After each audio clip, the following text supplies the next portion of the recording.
शुक्लांबरधरं विष्णुं शशिवर्णं चतुर्भुजं प्रसन्नवदनं ध्यायेत् सर्वविघ्नोपशान्तये।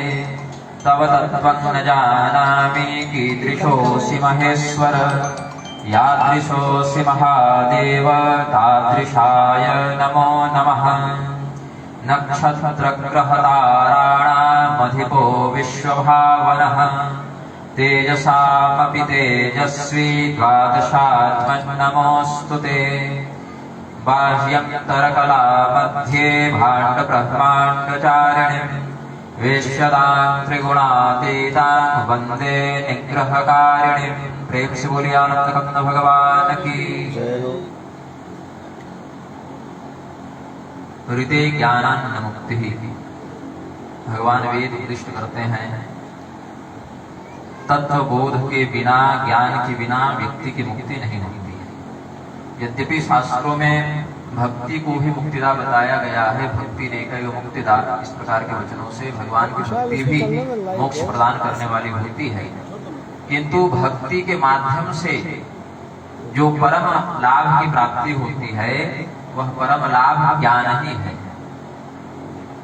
2 दिन पूर्व सुदर्शनाचार्य जी से कमरे में चर्चा हो रही थी तो अहिर्बुद्ध संहिता का कुछ प्रसंग बना। ज्ञान जो है वह परब्रह्म का लक्षण नहीं अपितु परब्रह्म का स्वरूप है, परब्रह्म का गुण नहीं। ज्ञान जो है वह परब्रह्म का स्वरूप है और उसी स्वरूप के आश्रित होकर परब्रह्म की अन्य बल, ऐश्वर्य, रूप इत्यादि शक्तियां कार्य करती हैं। तो परब्रह्म के प्रति, उसके किसी भी स्वरूप के प्रति, शिव, दुर्गा, गणेश, सूर्य, नारायण, किसी भी स्वरूप के प्रति, परब्रह्म के किसी भी सगुणाकृति के प्रति प्रेम करने का जो सर्वोच्च फल है वह है परब्रह्म के ज्ञान को समझना, अर्थात परब्रह्म के स्वरूप को समझना। और वह जब सिद्ध हो जाता है तो व्यक्ति का जरा मरण चक्र से, जन्म मृत्यु संस्कृति से मोक्ष हो जाता है। ज्ञान को प्राप्त करने की विधियां संसार में ऐसे तो बहुत हैं, किंतु जो सार्वकालिक विधि है उसके विषय में कहते हैं तद विधि प्रणिपातेन परिप्रश्नेन सेवया उपदेक्षन्ति ते ज्ञानं ज्ञानिनस्तत्त्वदर्शिनः। यदि आप किसी तत्वदृष्टा ज्ञानी के पास ज्ञान की अभिलाषा से गए हैं, ज्ञान पिपासा से गए हैं, तो उसकी विधि है प्रणिपातेन, सबसे पहले अभिवादन स्वरूप उनका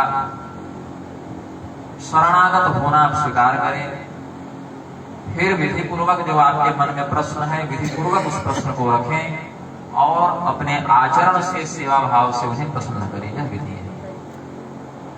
विधि पूर्वक प्रश्न करने का क्या अर्थ है, कैसे पूछा जाए? भगवान शिव उपदिष्ट करते हैं केरलीय शास्त्र में और शिव संहिता इत्यादि में। क्षुद्रपाखंड धृतेषु श्रद्धा जीनो बहासते ज्ञानं न तच्छतामेति यदि शंभु स्वयं वदेति। कोई ऐसा व्यक्ति जिसकी बुद्धि पाप कर्म में लिप्त हो, जो वेद के मत का विरोध करता हो, जिसके हृदय में धूर्तता भरी हुई हो, जो श्रद्धा से हीन हो, अथवा आपका उपहास करने के लिए, आपकी परीक्षा करने के लिए, आपसे हास प्रहास करने के लिए, मजाक उड़ाने के लिए पूछने के लिए आया हो, तो ऐसे श्रोता के समक्ष, ऐसे प्रष्टा के समक्ष यदि भगवान शिव भी किसी ज्ञान का उपदेश करें तो वह ज्ञान तत्वहीन हो जाता है, वह ज्ञान प्रभावहीन हो जाता है। मतलब तत्वदृष्टा व्यक्ति यदि किसी ज्ञान का उपदेश व्यासपीठ से कर भी दे, किंतु श्रोता के चित्त में कपट है, अथवा उपहास का भाव है, अथवा श्रद्धा का अभाव है, तो उस स्थिति में ऐसे अश्रद्धालु श्रोता के चित्त में वह ज्ञान स्थायी नहीं हो पाता और वह व्यक्ति ज्ञान से लाभान्वित नहीं हो पाता। भगवान ने अर्जुन को ज्ञान दिया कब? जब अर्जुन ने शरणागति ग्रहण की। शिष्यस्तेहं सतिमात्मां प्रपन्नम्, जब प्रपन्नता उन्होंने स्वीकार की भगवान की, शिष्य भाव से भगवान की शरणागति उन्होंने स्वीकार की। उससे पहले भगवान से 3-4 संबंध उनके थे, लेकिन गुरु का भाव उन्होंने भगवान के प्रति नहीं रखा था। गुरुवः बहवो सन्ति शिष्य वित्तापहारकाः तमेकं दुर्लभं मन्ये शिष्य चित्तापहारकः। भगवान शिव कहते हैं शिष्य के वित्त का, शिष्य के धन का, शिष्य के द्रव्य का अपहरण करने वाले गुरु बहुत मिल जाएंगे, किंतु ऐसे गुरु को मैं दुर्लभ मानता हूं जो शिष्य की चिंता का हरण करने में समर्थ हो। ये भगवान शिव का मत है। गुरवो बहवशंति शिष्य वित्तापहारका अमेक दुर्लभ मन्ये शिष्य चिंतापहारका। तो चिंता क्या है शिष्य की?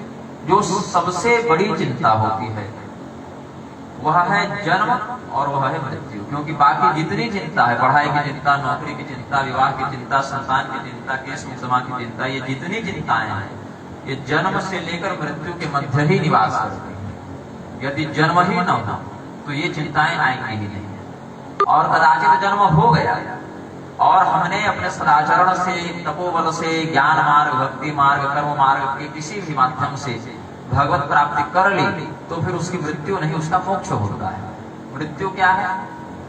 शरीर जो है वह नष्ट हो जाए किंतु हमारी चित्त वृत्तियां, इच्छाएं, वासनाएं बची रहे तो मृत्यु है। उसी चित्त वृत्ति को पुनः भोगने के लिए एक नवीन शरीर की आवश्यकता पड़ेगी। और मोक्ष क्या है? शरीर बचा रहे किंतु जितनी इच्छाएं, वासनाएं हैं वह नष्ट हो जाए तो वह मुक्त है। इसलिए जीवन मुक्त शब्द आया, जीते जी जो मुक्त हो गया। शरीर छूटना उसके लिए एक औपचारिकता है, एक प्रक्रिया मात्र है।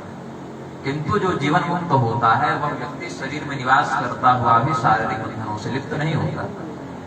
तो जन्म से प्रारंभ होकर मृत्यु पर्यंत ही समस्त भौतिक चिंताएं जीव को कष्ट देती हैं। वास्तव में गुरु उसे ही समझना चाहिए जो शिष्य की जन्म और मृत्यु परक प्रधान चिंताओं का ही हरण कर दे और उसको जन्म संस्कृति से मुक्त करके परमात्मा तत्व में विनियोजित कर दे। ऐसे गुरु का आश्रय ग्रहण करना चाहिए। भगवान श्री कृष्ण को अर्जुन ने गुरु भाव से देखा। शिष्य स्वेहं साधिमांसं प्रपन्नम्। भगवान ने भी अंतिम में अपने उपदेश को पूर्ण करके कहा, इदं ते अर्जुन, यह जो गीता शास्त्र है, यह जो तुम्हें मैंने ज्ञान बताया तुम्हारे लिए है, सबके लिए नहीं। इदं ते ना तपस्काय, ऐसे व्यक्ति के लिए नहीं जो तपस्वी नहीं है। ना भक्ताय कदाचन, ऐसे व्यक्ति के लिए नहीं जो भक्त नहीं है। न चा शुश्रूषवे वाच्यं, ऐसे व्यक्ति के लिए नहीं जो सुनने की इच्छा नहीं रखता, जिसमें शुश्रूषा नहीं है, जिसके अंदर सुनने का भाव, उसकी श्रद्धा नहीं है। न च मां युक्तः सूयति, और जो मुझसे द्वेष रखता हो ऐसे व्यक्ति के लिए भी ज्ञान का उपदेश निषिद्ध है। मतलब ज्ञान प्राप्त करने के लिए, शास्त्र ज्ञान से युक्त होने के लिए ये योग्यताएं होना आवश्यक है। जैसे व्यासपीठ पर बैठने वाले की योग्यता होती है तो व्यासपीठ के समक्ष बैठने वालों की भी कुछ योग्यताएं होती हैं। भगवान ने कहा ना तपस्काय, जिसने जीवन में तपस्या का आचरण नहीं किया उसके लिए ज्ञान देना निषिद्ध है। तपस्या का अर्थ ये नहीं कि हम केवल जंगल में चले गए, बहुत करोड़ों मंत्रों को जप लिया, केवल यह तपस्या नहीं। देवत्व गुरु प्राज्ञ पूजनं शौचमार्जवं ब्रह्मचर्य महिंसा च शारीरं तप उच्यते। अनुद्वेग करं वाक्यं सत्यं प्रियहितं च यत् स्वाध्यायाभ्यसनं चैव वाङ्मयं तप उच्यते। मनः प्रसाद सौम्यत्वं मौनमात्म विनिग्रह भाव संशुद्धिरित्येतत् तपो मानसम् उच्यते। शरीर के द्वारा यदि हम देवताओं का, गुरुजनों का, माता पिता का, श्रेष्ठ जनों का पूजन कर रहे हैं, उनकी सेवा कर रहे हैं तो इसे भी तपस्या समझनी चाहिए। शारीरिक पवित्रता यदि नित्य स्नान इत्यादि के द्वारा, आचमन आदि के द्वारा हम शुद्ध रहते हैं तो वह भी तपस्या का ही अंग समझना चाहिए। यदि हम ऋजुता का पालन करते हैं, आर्जव शक्ति से युक्त हैं, शरीर के द्वारा किसी को कष्ट नहीं पहुंचाते हैं, तितिक्षा सहन शक्ति से युक्त हैं, तो उसको भी तपस्या का ही अंग समझना चाहिए। तो शरीर के द्वारा आप प्रतिदिन जीवन में किसी भी दैनिक क्रियाकलाप को करते हुए भी तपस्यापूर्ण जीवन व्यतीत कर सकते हैं। मन में प्रसन्नता का भाव होना, किसी के प्रति द्वेष का भाव नहीं होना, सभी प्राणियों के प्रति आत्मवत भाव रखना, यथासंभव मौन रहने का प्रयास करना, चुगली इत्यादि से बचने का प्रयास करना, किसी की अकारण निंदा नहीं करनी चाहिए। कोई शास्त्रीय विषय हो जहाँ वाद विवाद की स्थिति तो अलग बात है। द्वेष परक किसी का उपहास करते हुए उसकी निंदा का निषेध है। सत्यम, सत्यवाणी को बोले, प्रियम, सामने वाला को सुनने में भी अच्छा लगे, हित, वह प्रिय भी हो, सत्य भी और हितकारी भी हो। यदि कदाचित ऐसा न हो तो फिर मौन का तो विकल्प दिया ही है शास्त्र ने। इस प्रकार से वाणी संबंधी तपस्या, मन संबंधी तपस्या, शरीर संबंधी तपस्या का भगवान ने वर्णन किया। अनुद्वेग परक वाक्य, किसी को गाली नहीं देना, किसी को उकसाना नहीं, किसी का उपहास करते हुए व्यंग वचनों का प्रयोग नहीं करना। स्वाध्याय करना, जो ग्रंथ हैं हमारे सनातन धर्म के, उनका जिसका जिस वर्णाश्रम के अनुसार अधिकार जिन ग्रंथों पर है उसका पठन पाठन करना, जिन पर पढ़ने का अधिकार नहीं उनको सुनना, उनके विषय में योग्य आचार्य गणों से मार्गदर्शन लेना, इस प्रकार से भी तपस्या का भगवान ने वर्णन किया। तो ज्ञान प्राप्त करने के लिए आवश्यक है कि पहले जीवन में तपस्या का आधार बने। जैसे किसी छिद्र युक्त पात्र में जल टिक नहीं सकता, आप डालेंगे भी तो जल बह जाएगा, वैसे ही तपस्या रहित व्यक्ति के जीवन में भी शास्त्र ज्ञान स्थापित नहीं होता, अपितु वह डाल भी देंगे तो वह निष्फल हो जाएगा। फिर कहा जो भक्त नहीं उसके प्रति भी ज्ञान का उपदेश नहीं करना चाहिए। चतुर्विधा इमाम जना सुप्रतिनोर्जुन आर्थ जिज्ञासु अर्थार्थी ज्ञानी च भरतर्षभ। 4 प्रकार की विधाओं से लोग भगवान की आराधना करते हैं, भक्ति करते हैं। सबसे सामान्य भक्त है आर्थ, वो लगभग सभी लोग होते हैं, जो भी अधिकांशतः जो समाज में हम देखें जो भगवान की उपासना करते हैं उनमें आर्थ भक्त के ही लक्षण देखे जाते हैं। आर्थ भक्त का तात्पर्य है कि मैं बहुत कष्ट में हूं और भगवान से अपने कष्ट के निवारण हेतु निवेदन कर रहा हूं, यह आर्थ भक्त का लक्षण है। जब व्यक्ति भगवान की कृपा से अपने कष्टों से मुक्त हो जाता है, मुक्ति पा लेता है, तो वह ऊपर के स्तर में पहुंच जाता है, फिर वह अर्थार्थी भक्त हो जाता है कि कष्ट तो प्रभु कोई नहीं है, लेकिन इच्छाएं हैं, मुझे यह प्राप्त हो, यह प्राप्त हो, ऐसा कुछ हो जाए, ऐसा कुछ मिल जाए, तो वह अर्थार्थी भक्त हो जाता है। फिर उसकी इच्छाएं भी पूर्ण हो जाती हैं, कष्ट दूर हो गया, इच्छाएं भी पूर्ण हो गई, सुख और दुख दोनों उसका संतुलित हो गया। तब सुख और दुख की स्थिति से चित्त जब विरत हो गया तो उसके अंदर ब्रह्म को जानने की, ईश्वर को जानने की जिज्ञासा हुई कि जिसने मेरे कष्ट का हरण किया, जिसने मुझे सुख प्रदान किया, वह ब्रह्म कौन है। फिर वह जिज्ञासु होता है और जब उसकी जिज्ञासा पूर्ण हो जाती है तब वही भक्त ज्ञानी हो जाता है। भगवान ने कहा तेषां ज्ञानी नित्य युक्त, भक्त और ज्ञानी अलग अलग नहीं होते, अपितु भक्ति जब परिपूर्ण हो जाती है तो वही ज्ञान के रूप में परिणत हो जाती है। ज्ञानी जो है वह भक्तों की श्रृंखला में सर्वोच्च स्थान पर बैठता है। तो जहां पर कहते हैं हृदय ज्ञान न मुक्ति, ज्ञान के बिना मुक्ति नहीं, वहां भी ठीक करते हैं। और जहां कहते हैं भक्ति दे के मुक्तिदार, भक्ति ही मुक्ति प्रदान करने वाली, वहां भी ठीक करते हैं, क्योंकि भक्ति ही तो धीरे धीरे चढ़ते चढ़ते ज्ञान में पूर्ण होगी। तो इसीलिए ज्ञान और भक्ति में झगड़ा नहीं करना चाहिए कि मैं ज्ञान मार्ग को श्रेष्ठ मानूं या भक्ति मार्ग को श्रेष्ठ मानूं। ज्ञान जो है वह भक्ति का परिपूर्ण स्वरूप है, क्योंकि नित्य भगवान से जिसका संबंध बन गया, जो किसी एक क्षण के लिए भी परमात्मा से अलग नहीं अपने आप को अनुभव करता है, वह ज्ञानी भक्त है, ऐसा समझना चाहिए। तेषां ज्ञानी नित्य युक्त एक भक्ति विशिष्टते, ज्ञानी भी भक्ति करता है लेकिन उसकी भक्ति में एकता होती है, अनेकता नहीं। मैं अपने इष्ट से पृथक हूँ ऐसा भाव उसके अंदर नहीं आता। 3 प्रकार के भाव से भगवान की भक्ति होती है, पशु भाव, वीर भाव और दिव्य भाव। पशु भाव का अर्थ है कि आप मेरे स्वामी हैं, मैं आपका सेवक हूँ, मैं पशु हूँ, यह माया पास है और आप पशुपति हैं। और भक्ति का उद्देश्य क्या है? पशुपास विमोक्षणाय। अथर्ववेद ने कहा यह जो जीवात्मा पशु रूप है और माया के पास से बंधा हुआ है, ब्रह्म रूपी पशुपति इसका आकर्षण करता है। यह जीवात्मा पशु माया रूपी पास से मुक्त हो, इस भाव से हम ब्रह्म की आराधना करते हैं, ऐसा अथर्ववेद ने उपदेश किया। तो एक तो हो गया पशु भाव कि मैं सेवक हूँ, आप स्वामी हैं, मैं दास हूँ, आप मालिक हैं हमारे, मैं भक्त हूँ, आप मेरे भगवान हैं, मैं साधक हूँ, आप हमारे साध्य हैं। यह हो गया पशु भाव। जब यह सिद्ध हो जाता है तो होता है वीर भाव, कि जो क्षमता आपके अंदर है, जो चेतन आप है वही चेतनमय है। बस अंतर क्या है कि आप अभी मुक्त हैं और मैं बद्ध हूँ, मैं माया के अंदर हूँ और माया आपके अंदर है, लेकिन मैं कम नहीं हूँ आपसे। वीर भाव एक समान अंतर रखते हैं। और दिव्य भाव क्या है कि आप और मैं, ये जो भेद है यही मिट जाए। वस्तुतस्तु त्वमेव आह। हनुमान जी ने तीनों भावों से भगवान की आराधना की है। हनुमान जी ने जब पशु भाव से आराधना की तो कहा दासोहम कौशलेन्द्रस्य रामस्य कृष्ण कर्मणा, मैं भगवान का दास हूं। फिर कहते हैं देह दृष्टिया दासोहम, कि प्रभु देह की दृष्टि से देखें तो मैं आपका सेवक हूं और आप मेरे स्वामी। ये पशु भाव की आराधना होगी। बुद्धि दृष्टिया तदंशकः, यदि बुद्धि की दृष्टि से देखें तो मैं आपका ही अंश हूँ। मैं वांशो जीवलोक ईश्वर अंश जीव विनाशी। क्योंकि बुद्धि की दृष्टि से देखेंगे तो मैं तो शरीर हूँ नहीं, देह की दृष्टि से देखो तो आपका दास हूँ, लेकिन बुद्धि से विचार करो तो मैं भी चेतन हूँ, आप भी चेतन है, आप भी का मैं अंश हूँ। और वस्तुतस्तु त्वमेवाहम या तत्वतस्तु त्वमेवाहम तत्व की दृष्टि से देखें, वस्तुनिष्ठ होकर देखें तो त्वम एवं अहम, जो आप ही वही मैं हूं, तत्त्वमसि इत्यादि महावाक्य का उपलक्षण लगाते हैं। इति में निश्चितामति, इस प्रकार से भावत्रयी वसु वीर और दिव्य भाव का संतुलन करते हुए भगवान हनुमान जी ने श्री रामचंद्र जी की आराधना की है। और भक्तों में भी श्रेष्ठतम गिने गए और ज्ञानिनाम अग्रगण्यम भी गिने गए, ज्ञानियों में भी सर्वश्रेष्ठ स्थिति हनुमान जी को समुपलब्ध होगी।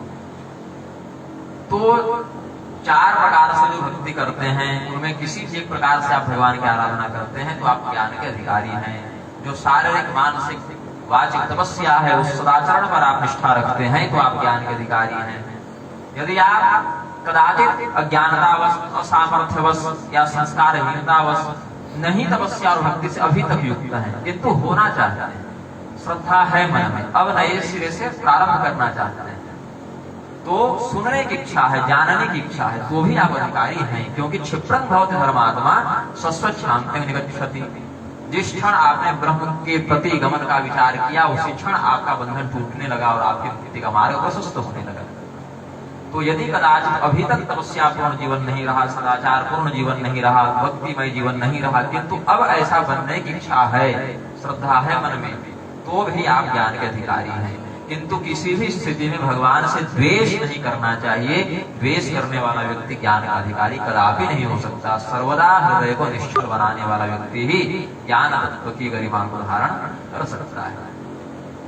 तो भगवान ने ज्ञान प्राप्त करने की मर्यादाएं बताई हैं, ज्ञान को धारण करने की मर्यादाएं बताई हैं। जो व्यक्ति इस प्रकार की अर्हता से युक्त नहीं होता, रावण ने भी बहुत से शास्त्रों का अध्ययन किया, रावण ने भी बहुत से यज्ञ किए, रावण ने भी बहुत से प्रकार से तपस्या का अनुष्ठान किया, किंतु उसका ज्ञान, उसकी तपस्या, उसके द्वारा किए गए यज्ञ उसका कल्याण करने में समर्थ नहीं हो सके।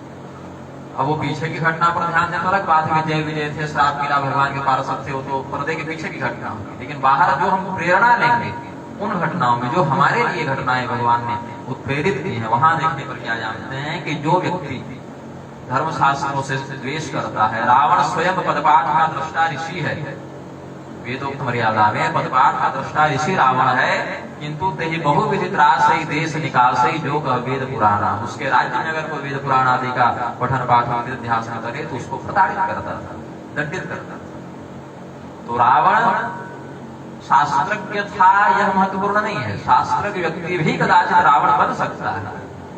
यह भी इस विषय का एक दूसरा पहलू है कि कोई शास्त्र पढ़ लिया, बहुत ज्ञानी हो गया, फिर भी भगवान की माया से मोहित होकर वह रावण बन सकता है। भगवान की जो माया है वह विशेष करके ज्ञानियों को भी व्याप्त होती है। क्योंकि जो मूर्ख है वो तो पहले से मोहित है, हमको अधिक क्या मोहित कीजिएगा। जो व्यक्ति 10 दिन से नहीं नहाया है, वो अगर 12 दिन नहीं भी नहाए तो कितना दुर्गंध होगा उसको। वो पहले से उतने मोह में फंसा हुआ है, पहले से वह उतने ज्ञान से ग्रस्त है, तो माया उस पर अधिक ध्यान नहीं देती, क्योंकि वह सामान्यतः ही जड़ है। लेकिन जो उस माया के बंधन से निकलकर भगवान की ओर जाना चाहता है, जो कहते हैं शांतिपूर्वक जेल में रहता, प्रशासन पर अधिक ध्यान नहीं देता, जो निकलकर भागने के प्रयास में रहते हैं उन पर विशेष निगरानी रखी जाती है। तो जो पहले से फंसा हुआ है, जो निकलना चाहता ही नहीं है, जिसको उधर जाने से मतलब ही नहीं, जिसको मुक्ति चाहिए ही नहीं, उस पर माया क्या जोर लगाएगी, वो तो पहले से फंसा है। और जो निकल कर भागने का प्रयास करता है कि मैं इससे छूटूं, मैं उस दिव्य धाम को जाऊं जहां से मैं आया हूं, वहां पर पुनः मैं प्रविष्ट हो जाऊं, उसी निष्कल चेतन में मैं मिल जाऊं, ज्योति स्वरूप बन जाऊं, उसके लिए माया है। ज्ञानिनाम विचेतांसि देवी भगवती ईशा बराद आकृष्य मोहाय महामाया प्रयुज्यति। तो जब तक आप ज्ञान से युक्त नहीं थे तब तक तो जो कर रहे हैं वो किसी न किसी माध्यम से उतना बंधनकारी नहीं है। लेकिन शास्त्र ज्ञान से युक्त होने के बाद उसकी अवहेलना करते हुए कदाचित अधर्म मार्ग में प्रवृत्त होंगे तो इसका दंड विशेष करके भोगना पड़ता है। इसका जो पतन होगा, जो शास्त्र के का पतन होता है, वो बहुत नीचे व्यक्ति गिरता है। जो एक तल्ले से छलांग लगाएगा वो कम चोटिल होगा, लेकिन जो 10वें तल्ले से कूदेगा उसकी विशेष दुर्गति होगी। तो जो पहले से माया के अंधकार में फंसे हैं वो व्यक्ति कदाचित यदि कुछ अधर्म कर दें तो वो इतने महत्वपूर्ण समाज के लिए नहीं होंगे। लेकिन शास्त्र के व्यक्ति कुछ अधर्म कर दे तो यहाँ यह भी नियम है, यद्यदाचरति श्रेष्ठ तत्तद्देवेतरो जनः। शास्त्र की यदि कुछ गलत करे, धर्मनिष्ठ धर्माधिकारी कुछ गलत करे तो बाकी लोग उससे प्रेरित होंगे। कोई सामान्य व्यक्ति यदि अधर्म करे तो लोग उससे प्रेरणा थोड़ी ही लेंगे, लेकिन कोई सक्षम अधिकृत व्यक्ति यदि अधर्म करने में प्रवृत्त हो जाए तो लोग उससे प्रेरित होकर तद्वत व्यवहार में अग्रसर हो जाएंगे। तो शास्त्र के व्यक्ति जब अधर्म में लगता है तो अपने साथ साथ पूरे समाज का ही पतन करा देता है। इसीलिए शास्त्र ज्ञान जिनके पास है उनका विशेष दायित्व बनता है कि सामने वाले को उपदेश करने के साथ साथ स्वयं भी उस उपदेश का यथाशक्ति पालन करते रहे, ताकि अपने भी नीचे गिरने से बचें और अपने अनुयायियों को भी भ्रमित करके गिराने से वो बचे। क्योंकि जब भी कोई गुरु के पास जाता है तो ये कहकर नहीं जाता कि मैं बहुत सुखी हूँ, मुझे नरक भेज दीजिए, ये कोई नहीं करता। सभी कहते हैं कि आप मेरा कल्याण करें, मेरी उन्नति की कामना करें, मैं अभी जहां हूं कम से कम उससे 2 सीढ़ी ऊपर रहूं। लेकिन उसके लिए गुरु को सक्षम बनना पड़ेगा, गुरु को अधिकृत बनना पड़ेगा। जिस प्रकार से टूटी हुई नाव का आश्रय लेकर कोई भवसागर समुद्र पार नहीं कर सकता, वैसे आचरणहीन गुरु का आश्रय लेकर कोई भवसागर पार नहीं कर सकता है। ऐसे गुरु का परित्याग करके यावत तंत्र में कहते हैं, महाभारत वाल्मीकि रामायण आदि में भी वचन है, कौशल्या जी कहती हैं वाल्मीकि रामायण में, और भीष्म पितामह परशुराम इत्यादि प्रसंग में भी महाभारत में आया है कि गुरु यदि अधर्म के मार्ग में प्रवृत्त हो जाए, जो दिख रहा है कि स्पष्ट अधर्म है, शास्त्र सिद्ध वाक्यों से यह पता चलता है कि इसका आचरण धर्म विरुद्ध है, तो ऐसे गुरु का परित्याग करके शुद्ध आचरण वाले गुरु को पुनः ग्रहण करना चाहिए। जैसे आप विकृत अन्न को ग्रहण नहीं करते क्योंकि उससे हम दूषित हो जाएंगे, एक्सपायरी डेट वाली दवा नहीं खाते कि उससे हमें क्षति हो, एक्सपायरी आचरण वाले गुरु से भी तो क्षति हो जाएगी। इसीलिए प्रयास करना चाहिए कि योग्य आचरण, जैसे गुरु और शिष्य ऐसे नहीं कि टीवी पर किसी को देख लिया, पेपर पर किसी को देख लिया, मंच पर किसी को देख लिया, ऐसा नहीं। मंच पर सभी अच्छे रहते हैं, कोई व्यासपीठ पर बैठ के शराब नहीं पीता, जुआ नहीं खेलता। व्यासपीठ पर सभी महात्मा ही होते हैं, कमरे के अंदर वो क्या है, एकांत में वो क्या है, ये महत्वपूर्ण होता है। कि वो मंच पर क्या है वो तो दिखाने के लिए करेगा ही उतना, मंच पर कोई शराब लेकर थोड़ी चढ़ेगा, लेकिन वास्तव में वह क्या है यह कमरे में पता चलेगा, एकांत में पता चलेगा। उसकी वास्तविक स्थिति जब वह मंच पर नहीं है, जब वह सिर्फ वह है, उस समय वह कैसा है, उसमें उसके चित्त में क्या विचार है, उसके द्वारा कौन सी क्रिया घटित हो रही है, ईश्वर के समक्ष वह कैसा है, धर्मराज उसकी डायरी में क्या लिख रहे हैं, वह समीक्षा पर खरा उतरे तो वही योग्य शिष्य हो सकता है, वही योग्य गुरु हो सकता है। प्रेम से बोलिए आनंद भगवान।